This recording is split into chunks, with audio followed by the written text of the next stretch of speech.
আসসালামু আলাইকুম ওয়া রাহমাতুল্লাহ। সম্মানিত বন্ধুগণ, আমরা দেখতে পারতেছি যে আমাদের পৃথিবীর মধ্যে একের পর এক অত্যাচার জুলুম কিন্তু হয়ে যাইতেছে।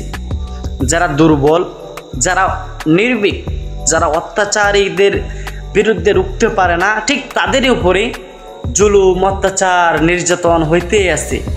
মর্মান্তিকভাবে তাদেরকে নিহত করা হইতেছে, আহত করা হইতেছে। তাদের পাশে দাঁড়ানোর মধ্যে কেউই নাই। বিশেষ করে দেখা যায় আমরা যারা মুসলিম আছি, আমরা কিন্তু চাই শান্তি, ধর্মকে আমরা ঠিকভাবে বজায় রাখার জন্য। আমরা চাই না কখনো মারামারি হোক, অত্যাচার হোক, জুলুম হোক, আমরা চাই না।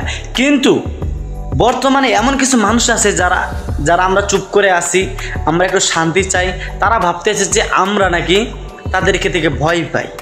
আরে ভাই, আমরা যদি একবার মাঠে নামি না, তাহলে তোমরা সারা পৃথিবীর মানুষ একজোট হলেও তোমরা আমাদের সঙ্গে পারবা না।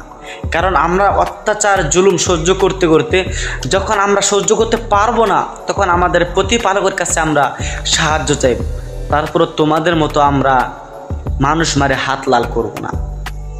ভাই দেখেন, ফিলিস্তিনের উপরে কিছুদিন আগে ইসরায়েলের পক্ষ থেকে এরকম আঘাত আসছিল, অত্যাচার জুলুম, কত মানুষের প্রাণ চলে গেল। কিন্তু সেই দেশের রাজা, সেই দেশের শাসন, সে কিন্তু সেটা মানে নিতে পারে নাই। সে বারবার একের পর এক অত্যাচার করতেছে, জুলুম করতেছে, নির্যাতন করতেছে, করতে করতে সেই দেশটাকে বরবাদ করে দেওয়ার জন্য চেষ্টা হয়ে গেছে। কিন্তু তারপরে কিন্তু সে থামে নাই। আরে ভাই, তোমার দেশ লাগবে, তুমি দেশ নাও, তুমি সমস্ত পৃথিবীর রাজত্ব কর। কিন্তু আমাদের মুসলিম, আমাদের মসজিদের মধ্যে যখন তুমি আঘাত করবে, অত্যাচার করবে, জুলুম করবে, তখন কিন্তু আর বাকি মুসলিমরা বসে থাকবে না। আমাকে তুমি গালি দিবা, আমি কিচ্ছু করব না, কিন্তু আমার নবীকে নিয়ে গালি দিবা, তোমার কলিজাটা টাইনা সেরবো ভাই। হ্যাঁ জনাব, ঠিক দেখেন, ইসরায়েল এত বড় একটা শক্তিশালী দেশ, তার অর্থ সম্পদ কোনো কিছুর অভাব নাই। কিন্তু ভাই দেখেন, ওই দেশ মুসলমানের উপর অত্যাচার জুলুম করতেছে, আবার ওই দেশকেই মানুষ সাপোর্ট করতেছে, ওই দেশকেই মানুষ অস্ত্র শস্ত্র দিয়ে, টাকা পয়সা দিয়ে সাপোর্ট করতেছে।